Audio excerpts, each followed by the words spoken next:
'Cause I am yours and you are mine.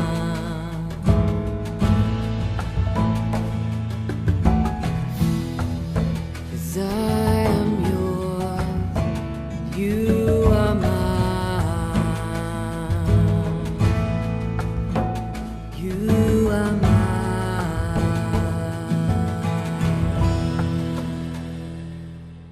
అపోస్తల కార్యములు 7వ అధ్యాయము 1వ వచనం నుండి. ప్రధాన యాజకుడు ఈ మాటలు నిజమేనా అని అడిగెను. అందుకు స్టెఫెను చెప్పినదేమనగా, సహోదరులారా, తండ్రులారా, వినుడి. మన పితరుడైన అబ్రహాము హారానులో కాపురముండక మునుపు మెసొపొతేమియాలో ఉన్నప్పుడు మహిమగల దేవుడు, నీవు నీ దేశమును నీ స్వజనమును విడిచి బయలుదేరి నేను నీకు చూపింపబో దేశమునకు రమ్మని అతనితో చెప్పెను. అప్పుడతడు కల్దీల దేశమును విడిచిపోయి హారానులో కాపురముండెను. అతని తండ్రి చనిపోయిన తరువాత అక్కడ నుండి మీరిప్పుడు కాపురమున్న ఈ దేశమందు నివసించుటకై దేవుడు అతన్ని తీసుకుని వచ్చెను. ఆయన ఇందులో అతనికి పాదము పట్టునంత భూమి అయినను స్వాస్థ్యముగా ఇయ్యక, అతనికి కుమారుడు లేనప్పుడు అతనికిని అతని తరువాత అతని సంతానమునకును దీనిని స్వాధీనపరుతునని అతనికి వాగ్దానము చేసెను. అయితే దేవుడు అతని సంతానము అన్యదేశమందు పరవాసులగుదరనియు ఆ దేశస్థులు 100 సంవత్సరముల మట్టుకు వారిని దాస్యమునకు లోపర్చుకొని బాధపెట్టుదురనియు చెప్పెను. మరియు దేవుడు ఏ జనమునకు వారు దాసులయ్యుందురో ఆ జనమును నేను విమర్శ చేయుదుననియు, ఆ తరువాత వారు వచ్చి ఈ చోట నన్ను సేవింతురనియు చెప్పెను. మరియు ఆయన సున్నతి విషయమైన నిబంధన అతనికి అనుగ్రహించెను. అతడు ఇస్సాకును కని ఆ నిబంధన చొప్పున 8వ దినమందు అతనికి సున్నతి చేసెను. ఇస్సాకు యాకోబును, యాకోబు 12 గోత్రకర్తలను కని వారికి సున్నతి చేసిరి. ఆ గోత్రకర్తలు మత్సరపడి ఏసోపును ఐగుప్తులోనికి పోవుటకు అమ్మివేసిరి. కాని దేవుడు అతనికి తోడయుండి అతని శ్రమలన్నిటిలో నుండి తప్పించి దయను జ్ఞానమును ఐగుప్తు రాజైన ఫరో ఎదుట అతనికి అనుగ్రహించినందున ఫరో ఐగుప్తునకును తన ఇంటికంతటికి అతనిని అధిపతిగా నియమించెను. తరువాత ఐగుప్తు దేశమంతటికి కనాను దేశమంతటికి కరువును బహుశ్రమయు వచ్చెను. కనుక మన పితరులకు ఆహారము లేకపోయెను. ఐగుప్తులో ధాన్యము కలదని యాకోబు విని మన పితరులను అక్కడికి మొదటిసారి పంపెను.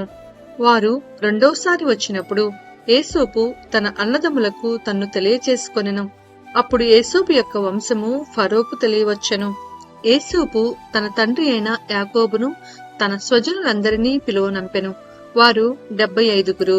యాకోబు ఐగుప్తునకు వెళ్ళెను. అక్కడ అతడును మన పితరులను చనిపోయి అక్కడ నుండి షెకెమునకు తేబడి షెకెములోని హమోరు కుమారుల యొద్ద అబ్రహాము వెలయిచ్చుకొనిన సమాధిలో ఉంచబడిరి. అయితే దేవుడు అబ్రహామునకు అనుగ్రహించిన వాగ్దాన కాలము సమీపించిన కొలది ప్రజలు ఐగుప్తులో విస్తారముగా వృద్ధి పొందిరి. తుదుకు యోసేపును ఎరుగని వేరొక రాజు ఐగుప్తును ఏలనారంభించి, ఇతడు మన వంశస్థుల ఎడల కపటముగా ప్రవర్తించి తమ శిశువులు బ్రతకకుండా వారిని బయట పారవేయాలని మన పితరులను బాధపెట్టెను. ఆ కాలమందు మోషే పుట్టెను. అతడు దివ్య సుందరుడై తన తండ్రి ఇంట 3 నెలలు పెంచబడెను. తరువాత అతడు బయట పారవేయబడినప్పుడు ఫరో కుమార్తె అతనిని తీసుకొని తన కుమారునిగా పెంచుకొనెను. మోషే ఐగుప్తీల సకల విద్యలను అభ్యసించి మాటల యందును కార్యముల యందును ప్రవీణుడై ఉండెను. అతనికి 40 ఏండ్లు నిండవచ్చినప్పుడు ఇజ్రాయేలీలైన తన సహోదరులను చూడవలెనన్న బుద్ధి పుట్టెను. అప్పుడు వారిలో ఒకడు అన్యాయమును అనుభవించుట అతడు చూచి వానిని రక్షించి బాధపడిన వాని పక్షమున ఐగుప్తీని చంపి ప్రతీకారము చేసెను. తన ద్వారా తన సహోదరులకు దేవుడు రక్షణ దయచేయుచున్న సంగతి వారు గ్రహింతురని అతడు తలంచెను. కాని వారు గ్రహింపరైరి. మరునాడు 2 పోట్లాడుచుండగా అతడు వారిని చూచి, అయ్యలారా, మీరు సహోదరులు, మీరెందుకు ఒకనికొకడు అన్యాయం చేసుకొనుచున్నారని చెప్పి వారిని సమాధానపరచజూచెను. అయినను తన పొరుగువానికి అన్యాయము చేసిన వాడు మా మీద అధికారినిగాను తీర్పరిగాను నిన్ను నియమించిన వాడెవడు? నీవు నిన్న ఐగుప్తీని చంపినట్టు నన్నునూ చంపదలిచియున్నావా అని అతనిని త్రోసివేసెను. మోషే ఆ మాట విని పారిపోయి మిద్యాను దేశంలో పరదేశీ అయ్యుండి అక్కడ ఇద్దరు కుమారులను కనెను. 40 ఏండ్లైన పిమ్మట సీనాయి పర్వతారణ్యమందు ఒక పొదలోని అగ్నిజ్వాలలో ఒక దేవదూత అతని కగపడెను. మోషే చూచి ఆ దర్శనమునకు ఆశ్చర్యపడి దాన్ని నిదానించి చూచుటకు దగ్గరకు రాగా, నేను నీ పితరుల దేవుడను, అబ్రహాము, ఇస్సాకు, యాకోబుల దేవుడను అని ప్రభువు వాక్కు వినబడెను. కనుక మోషే వణికి నిదానించి చూచుటకు తెగింపలేదు. అందుకు ప్రభువు, నీ చెప్పులు విడువుము, నీవు నిలిచిన చోటు పరిశుద్ధ భూమి. ఐగుప్తులోనున్న నా ప్రజల దురవస్థను నేను నిదానించి చూచితిని. వారి మూలుగు వింటిని, వారిని విడిపించుటకు దిగివచ్చియున్నాను. రమ్ము, నేనిప్పుడు నిన్ను ఐగుప్తునకు పంపుదునని అతనితో చెప్పెను. అధికారినిగాను తీర్పరినిగాను నిన్ను నియమించిన వాడెవడని వారు నిరాకరించిన ఈ మోషేను అతనికి పొదలో కనపడిన దేవదూత ద్వారా దేవుడు అధికారినిగాను విమోచకునిగాను నియమించి పంపెను. ఇతడు ఐగుప్తులోను ఎర్ర సముద్రంలోను 40 ఏండ్లు అరణ్యంలోను మహత్కార్యములను సూచక క్రియలను చేసి వారిని తోడుకుని వచ్చెను. నా వంటి ఒక ప్రవక్తను దేవుడు మీ సహోదరులో మీకు పుట్టించును అని ఇజ్రాయేలుతో చెప్పిన మోషే ఇతడే. సీనాయి పర్వతం మీద తనతో మాట్లాడిన దేవదూతతోనూ మన పితరులతోనూ అరణ్యంలోని సంఘమందు ఉండి మనకిచ్చుటకు జీవవాక్యములను తీసుకొనిన వాడితడే. ఇతనికి మన పితరులు లోబడనొల్లక ఇతనిని త్రోసివేసి తమ హృదయములలో ఐగుప్తునకు పోగోరిన వారై మాకు ముందు నడుచునట్టి దేవతలను మాకు చేయుము. ఐగుప్తు దేశంలో నుండి మనలను తోడుకుని వచ్చిన ఈ మోషే ఏమాయనో మాకు తెలియదని అహరోనుతో అనిరి. ఆ దినములలో వారొక దూడను చేసుకుని ఆ విగ్రహమునకు బలి నర్పించి తమ చేతులతో నిర్మించిన వాటి యందు ఉల్లసించిరి.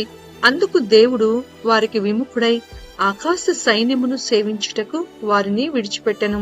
ఇందుకు ప్రమాణముగా ప్రవక్తల గ్రంథమందు ఇలాగు వ్రాయబడి ఉన్నది: ఇజ్రాయేలు ఇంటి వార్లారా, మీరు అరణ్యములో 40 ఏండ్లు బలి పశువులను అర్పణములను నాకు అర్పించితిరా? మీరు పూజించుటకు చేసుకొనిన ప్రతిమలైన మెలకు గుడారమును రొంఫాయను దేవత యొక్క నక్షత్రమును మోసుకొని పోతిరి. కనుక బబులోను ఆవలికి మిమ్మును కొనిపోయేదను. అతడు చూచిన మాదిరి చొప్పున దాన్ని చేయవలనని మోషేతో చెప్పినవాడు ఆజ్ఞాపించిన ప్రకారము సాక్ష్యపు గుడారము అరణ్యంలో మన పితరుల యొద్ద ఉండెను. మన పితరులు తమ పెద్దల చేత దాన్ని తీసుకుని వారై దేవుడు తమ ఎదుట నుండి వెళ్లగొట్టిన జనములను వారు స్వాధీనపరుచుకున్నప్పుడు యెహోషువతో కూడా ఈ దేశంలోనికి దానిని తీసుకుని వచ్చిరి. అది దావీదు దినముల వరకు ఉండెను. అతడు దేవుని దయ పొంది యాకోబు యొక్క దేవుని నివాస స్థలము కట్టగోరెను. అయితే సొలొమోను ఆయన కొరకు మందిరము కట్టించెను. అయినను ఆకాశము నా సింహాసనము, భూమి నా పాదపీఠము. మీరు నా కొరకు ఎలాంటి మందిరము కట్టుదురు? నా విశ్రాంతి స్థలమేది? ఇవన్నీయు నా హస్తకృత్యములు కావా అని ప్రభువు చెప్పుచున్నాడు అని ప్రవక్త పలికిన ప్రకారము సర్వోన్నతుడు హస్తకృత్యాలయములలో నివసింపడు. ముష్కరులారా, హృదయములను చెవులను దేవుని వాక్యమునకు లోపరచనొల్లని వారలారా, మీ పితరుల వలె మీరును ఎల్లప్పుడూ పరిశుద్ధాత్మను ఎదిరించుచున్నారు. మీ పితరులు ప్రవక్తలలో ఎవరిని హింసింపకయుండిరి. ఆ నీతిమంతుని రాకను గూర్చి ముందు తెలిపిన వారిని చంపిరి. ఆయనను మీరు ఇప్పుడు అప్పగించి హత్య చేసిన వారైతిరి. దేవదూతుల ద్వారా నియమింపబడిన ధర్మశాస్త్రమును మీరు పొందితిరి, కాని దానిని గైకొనలేదని చెప్పెను. వారి మాటలు విని కోపముతో మండిపడి అతనిని చూచి పండ్లు కొరికిరి. అయితే అతడు పరిశుద్ధాత్మతో నిండికొనిన వాడై ఆకాశం వైపు తేరి చూచి దేవుని మహిమను, యేసు దేవుని కుడిపార్శ్వమందు నిలిచియుండుటను చూచి, ఆకాశము తెరవబడుటయు మనుష్య కుమారుడు దేవుని కుడిపార్శ్వమందు నిలిచి ఉండుటయు చూచుచున్నానని చెప్పెను. అప్పుడు వారు పెద్ద కేకలు వేసి చెవులు మూసుకొని ఏకముగా అతని మీద పడి పట్టణపు వెలుపలికి అతనిని వెళ్లగొట్టి రాళ్లు రువ్వి చంపిరి. సాక్షులు సవులు అను ఒక యవనుని పాదముల యొద్ద తమ వస్త్రములు పెట్టిరి. ప్రభువును గూర్చి మొరపెట్టుచు, యేసు ప్రభువా, నా ఆత్మను చేర్చుకొనుమని స్టెఫెను పలుకుచుండగా వారు అతనిని రాళ్లతో కొట్టిరి. అతడు మోకాళ్ళూని, ప్రభువా, వారి మీద ఈ పాపము మోపకమని గొప్ప శబ్దముతో పలికెను. ఈ మాట పలికి నిద్రించెను. సౌలు అతని చావునకు సమ్మతించెను. అపోస్తుల కార్యములు 8వ అధ్యాయము 1వ వచనం నుండి.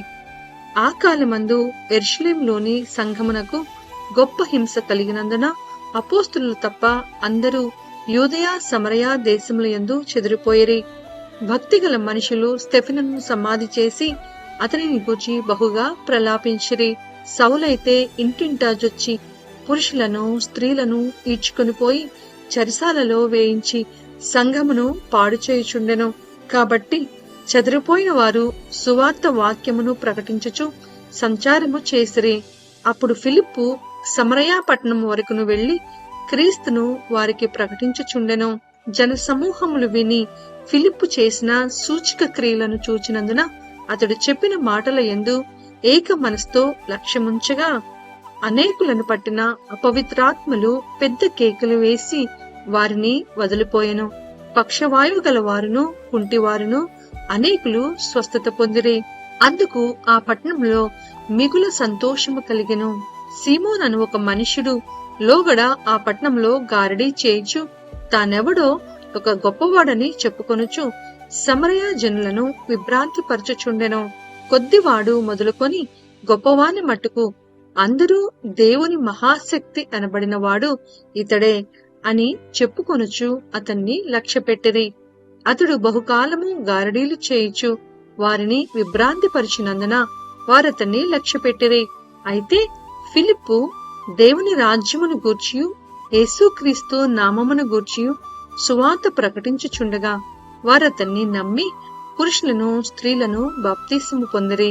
అప్పుడు సీమోను కూడా నమ్మి బాప్తీసము పొంది ఫిలిప్పును ఎడబాయకుండి సూచక క్రియలను గొప్ప అద్భుతములను జరుగుట చూచి విభ్రాంతి నొందెను. సమరయ వారు దేవుని వాక్యము అంగీకరించిరని యెరూషలేములోని అపోస్తులు విని పేతురును యోహానును వారి యొద్దకు పంపిరే. వీరు వచ్చి వారు పరిశుద్ధాత్మను పొందవలనని వారి కొరకు ప్రార్థన చేసిరి. అంతకు ముందు వారిలో ఎవని మీదనూ ఆయన దిగి ఉండలేదు. వారు ప్రభు అయిన యేసు నామమున బాప్తీసము మాత్రము పొందియుండిరి. అప్పుడు పేతురును యోహానును వారి మీద చేతులుంచగా వారు పరిశుద్ధాత్మను పొందిరి. అపోస్తులు చేతులుంచుట వలన పరిశుద్ధాత్మ అనుగ్రహింపబడినని సీమోను చూచి వారి ఎదుట ద్రవ్యము పెట్టి నేనెవని మీద చేతులుంచుదునో వాడు పరిశుద్ధాత్మను పొందునట్లు ఈ అధికారము నాకీయుడని అడిగెను. అందుకు పేతురు, నీవు ద్రవ్యమిచ్చి దేవుని వరము సంపాదించుకుందునని తలంచుకునినందున నీ వెండి నీతో కూడా నశించును గాక. నీ హృదయము దేవుని ఎదుట సరి అయినది కాదు గనక ఈ కార్యమందు నీకు పాలు పంపులు లేవు.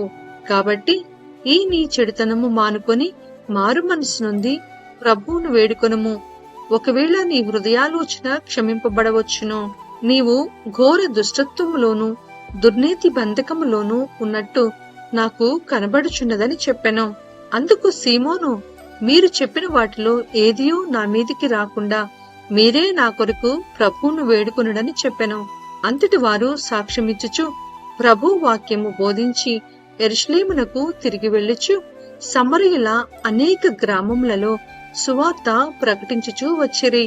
ప్రభు దూత, నీవు లేచి దక్షిణముగా వెళ్లి యెరూషలేము నుండి గాజాకు పోవు అరణ్య మార్గమును కలుసుకోమని ఫిలిప్తో చెప్పగా అతడు లేచి వెళ్ళెను.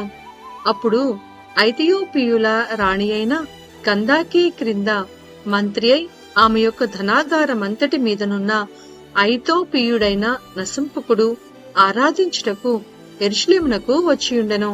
అతడు తిరిగి వెళ్ళుచు తన రథము మీద కూర్చుండి ప్రవక్తి అయిన యెషయా గ్రంథము చదువుచుండెను.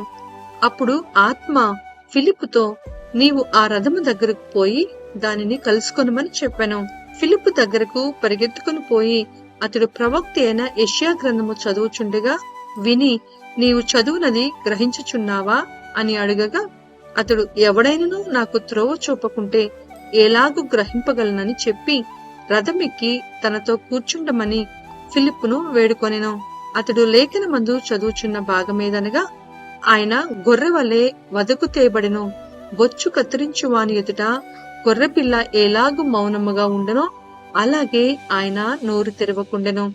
ఆయన దీనత్వమును బట్టి ఆయనకు న్యాయ విమర్శ దొరకకపోయెను. ఆయన సంతానమును ఎవరు వివరింతురు? ఆయన జీవము భూమి మీద నుండి తీసివేయబడినది. అప్పుడు నసంపుకుడు, ప్రవక్త ఎవని గూర్చి ఇలాగు చెప్పుచున్నాడు? తన్ను గూర్చియా వేరొకని గూర్చియా? దయచేసి నాకు తెలుపమని ఫిలిప్పునడిగెను. అందుకు ఫిలిప్పు నోరు తెరిచి ఆ లేఖనమును అనుసరించి అతనికి యేసును గూర్చిన సువార్త ప్రకటించెను. వారు త్రోవలో వెళ్ళుచుండగా నీళ్లున్న ఒక చోటికి వచ్చినప్పుడు నసంపుకుడు, ఇదిగో నీళ్లు, నాకు బాప్తీసమిచ్చుటకు ఆటంకమేమని అడిగి రథము నిలుపమని ఆజ్ఞాపించెను. ఫిలిప్పు నసంపుకుడు ఇద్దరును నీళ్లలోనికి దిగిరి.